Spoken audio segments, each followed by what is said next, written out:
اعوذ باللہ من الشیطان الرجیم بسم اللہ الرحمن الرحیم اللہم وفقنا لما تحب وترضى واجعل عاقبۃ امورنا خیرا ولا تکلنا الی انفسنا طرفۃ عین ابدا۔ سنن الہی در قرآن کریم اور سنت عبودیت و عبدیت محل باس ہے جو اللہ تعالیٰ کے نظام ہدایت میں بنیادی و اساسی سنت ہے و قانون، چونکہ باقی تمام دین کا و نظام ہدایت الہی کا دار و مدار اسی کے اوپر ہے۔ اگر یہ سنت انسان برپا کر لے، قائم کر لے و قانون الہی عملی کر لے، باقی دین سارا عملی ہو جائے گا اور ہدایت کی باقی شقیں عملی کر سکتا ہے۔ اور اگر باقی دین چاہے عمل کرنا اس سنت اساسی کے بغیر ناممکن ہے۔ عبودیت کے بغیر نظام دین و نظام ہدایت الہی کی برپائی تخیل ہے فقط، جس کی عملی صورت آج ہم مشاہدہ کر رہے ہیں کہ عبودیت کے بغیر نظام الہی کی خواہش موجود ہے لیکن قائم نہیں ہے، اور نہ ہی اس کے قائم ہونے کے کوئی آثار بظاہر حتیٰ مسلمانوں میں نظر آتے ہیں، عبادت کرنے والوں میں بھی نظر نہیں آتے، کیونکہ عبادت کو پوجا کے معنی میں لیا گیا ہے۔ عبودیت و عبدیت کا مطلب پوجا لیا گیا ہے۔ پوجا کرتے ہوئے بھی نظام ہدایت سے محروم و دین الہی سے محروم ہیں، چونکہ پوجا زمینہ ساز نہیں ہے، میدان ساز نہیں ہے دین کے لیے۔ ایک رسم کے طور پر انسان بجا لاتا ہے اپنی تسکین کے لیے، اپنی روح کی تسکین کے لیے، لیکن عبودیت تمام دین کے لیے میدان سازی کا نام ہے اور ماحول بنانے کا نام ہے، اپنے آپ کو آمادہ کرنے کا عنوان ہے۔ عبودیت سے مراد خضوع لغتاً خضوع، تذلل اور آمادگی و ہمواری نفس ہے، فرمان بری کے لیے، فرمان برداری کے لیے، فرامین بجا لانے کے لیے، اس ہستی کے فرمان بجا لانا جو خالق ہے، مالک ہے اور رب۔ عبودیت رب کے سامنے متصور ہے، اگر ربوبیت نہ ہو اس طرف عبودیت کا سوال نہیں اٹھتا۔ عبودیت و بندگی ربوبیت سے پیدا ہوتی ہے و خالقیت و مالکیت سے بنتی ہے۔ در حقیقت خالقیت، مالکیت و ربوبیت اقتضا کرتی ہیں یہ صفات عبودیت کا۔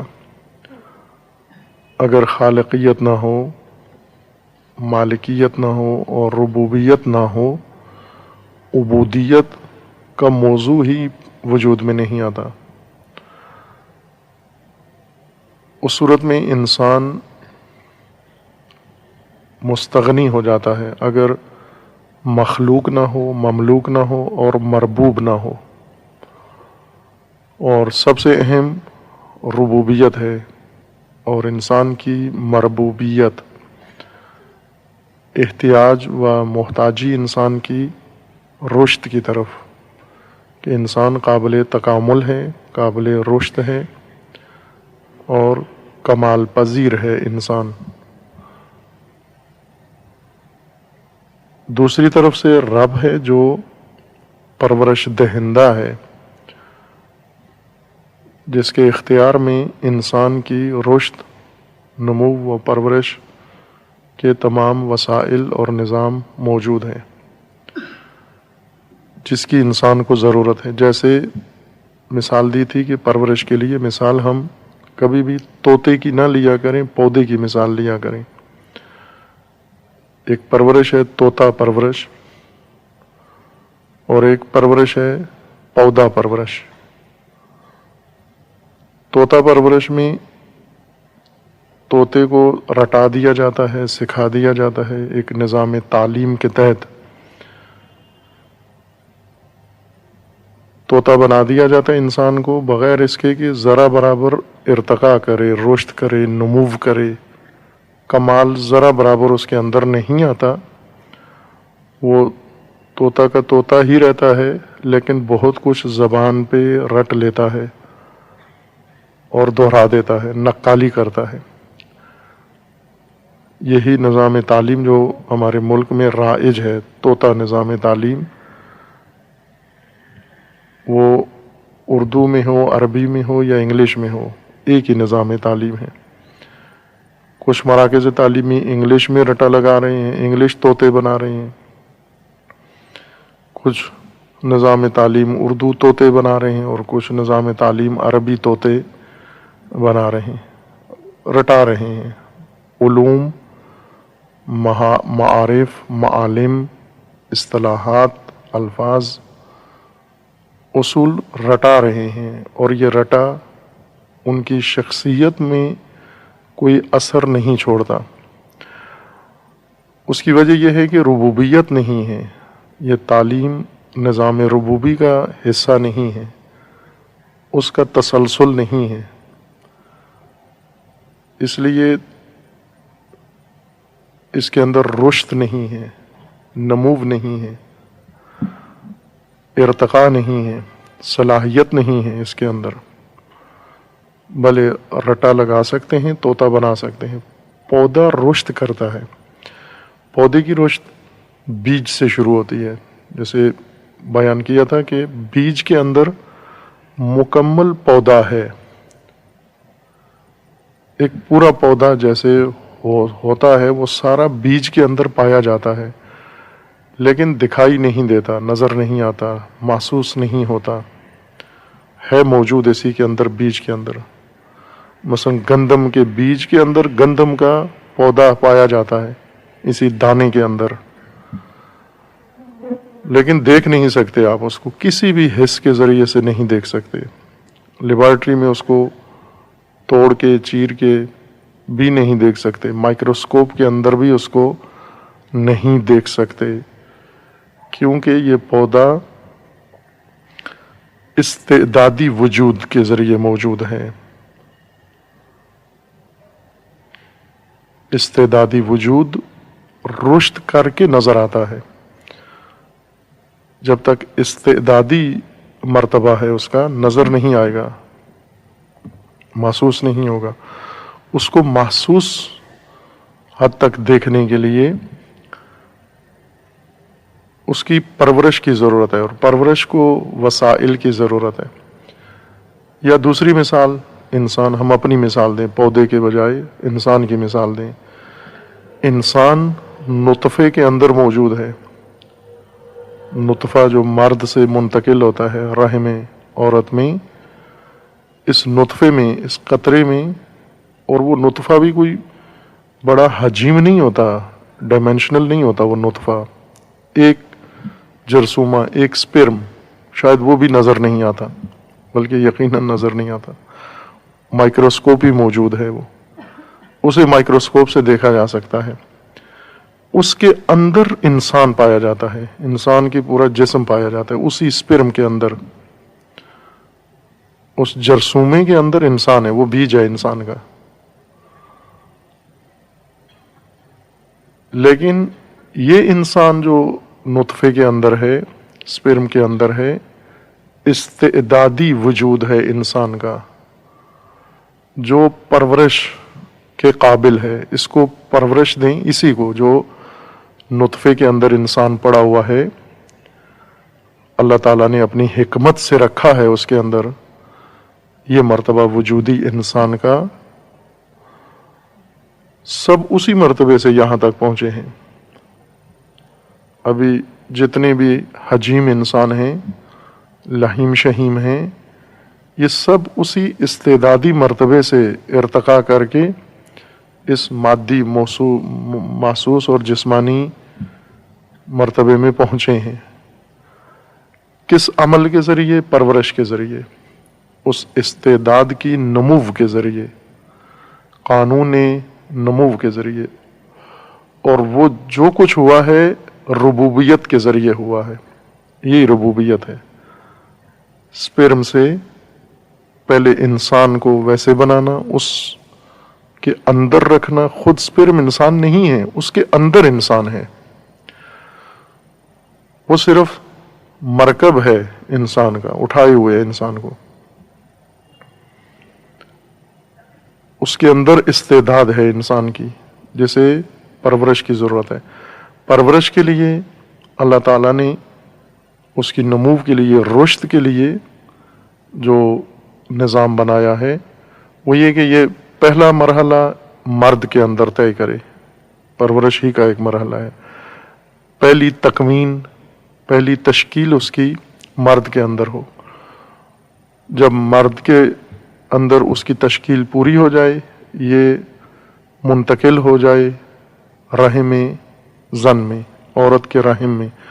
وہ ربوبیت خدا سے ایک عضو ہے، انسان کا ایک عضو ہے رحم، لیکن یہ رحم معدے کی طرح نہیں ہے. معدہ انسان کا تجزیہ کرتا ہے غذا کو. جو چیز معدے میں چلی جائے اس کو تجزیہ کرتا ہے، وہ اس کو ریفائن کرتا ہے، جدا کرتا ہے، ضروری مواد اس سے الگ کرتا ہے. معدے کے اندر اس طرح کی معدہ اور رحم دونوں کا کام الگ الگ ہے. اور ذہن، تین ظرف ہیں انسان کے اندر جن میں انسان کوئی چیز رکھتا ہے، ڈالتا ہے، اور تینوں میں جب متعلقہ شے جاتی ہے تو وہ الگ الگ عمل اس پر انجام دیتے ہیں. ذہن میں انسان کے ایک نقطہ علمی داخل ہوتا ہے، خیال جاتا ہے، کوئی چیز جاتی ہے ذہن کے اندر، اور ذہن انسان کا ظرف ہے، اس کے اوپر اپنی فعالیت انجام دیتا ہے. ذہن اس کو صرف ایک برتن کی طرح نہیں ہے. جیسے ہم گلاس میں پانی ڈال دیں تو گلاس پانی کے ساتھ کچھ بھی نہیں کرتا، صرف اس کو سنبھالتا ہے، بہنے نہیں دیتا، روک کے رکھتا ہے. ذہن ایسا ظرف نہیں ہے تصورات کے لیے، تخیلات کے لیے، ذہنی تصاویر کے لیے، کہ برتن ہے جگ گلاس کی طرح جس کا کام اس مظروف کو، پانی کو فقط اپنے اندر سنبھال کے رکھنا ہے. بلکہ ذہن انسان کا حی ہے، زندہ ہے، ذی حیات ہے، اور وسیلہ ہے ربوبیت کا. پرورش دینے والی شے ہے ذہن، پروان چڑھاتا ہے ذہن. ذہن کے اندر جو چیز جاتی ہے، ذہن اس کو نمو دیتا ہے، رشد دیتا ہے، ارتقا دیتا ہے ذہن اس کو. اسی طرح معدے کے اندر جو چیز جاتی ہے، معدہ اس کو تصفیہ کرتا ہے، پاک کرتا ہے، صاف کرتا ہے، الگ کرتا ہے، جدا کرتا ہے. رشد نہیں دیتا کسی چیز کو معدہ. مخلوط چیزیں ہوتی ہیں، مخلوط شکل میں غذائیت، بدن کی ضرورت، جس طرح اللہ تعالیٰ نے اس کا نظام بنایا ہے خوراک کا، اس کے اندر، ان امور کے اندر غذائیت انسان کے جسم کی ضرورت رکھی ہے. اور یہ ساری چیز ضرورت نہیں ہے، اس میں کچھ چیز ضرورت ہے، باقی اس ضرورت کی حفاظت کا اہتمام ہے. مثلا گندم کے دانے میں ہی، گندم کے آٹے میں، روٹی میں انسان کے لیے غذائیت ہے. یہ روٹی اگر فرض کریں ہم اس کو کوئی وزن اس کے لیے فرض کر لیں، ہم فرض کر لیں کہ